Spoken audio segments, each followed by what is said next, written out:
Tired of dropping your phone or struggling to prop it up? Meet the Pop Sockets phone grip with expanding kickstand in black, your new must-have accessory. Don't miss out. Grab yours today. Click the link in the video description to shop now on Amazon.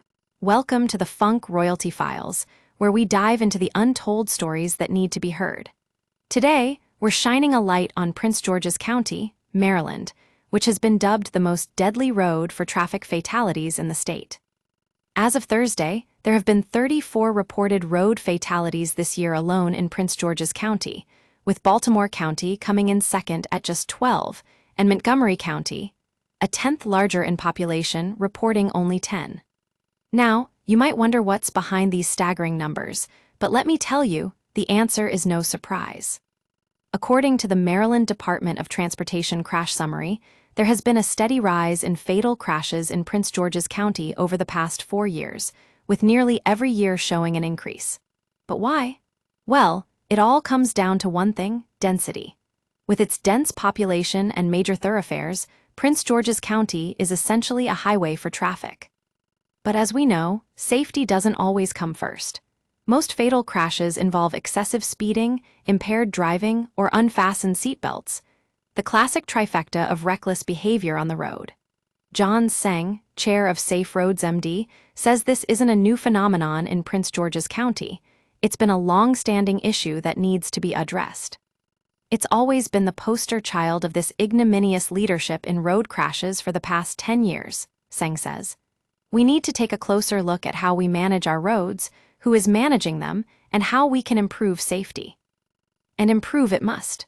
Prince George's County Police identified busy roadways like Route 202 and Indian Head Highway as some of the most common fatal crash sites in the county.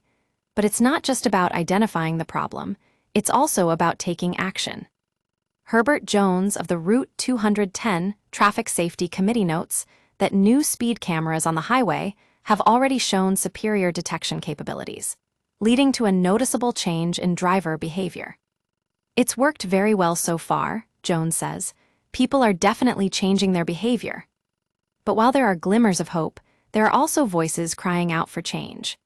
Kenneth Henry, whose daughter was killed by a hit-and-run driver on Route 202 in 2010, says elected officials don't take road safety seriously enough.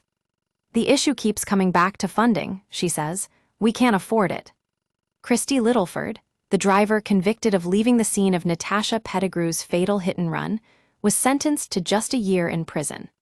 Meanwhile, Montgomery County Councilmember at Large, Evan Glass, passed the county's Safe Streets Act in 2023, which prohibits right turns on red lights and allows more time for pedestrians. But even with these efforts, Ron Weiss of the Route 210 Traffic Safety Committee says the county still struggles with treating fatal crashes as less severe crimes than violent ones.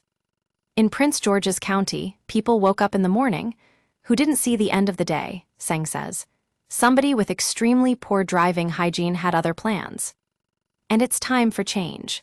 For Berta Lyseth Mariquin Collanders, a 31-year-old nurse in training, there was no end to her dreams, but unfortunately, she never got to see them come true.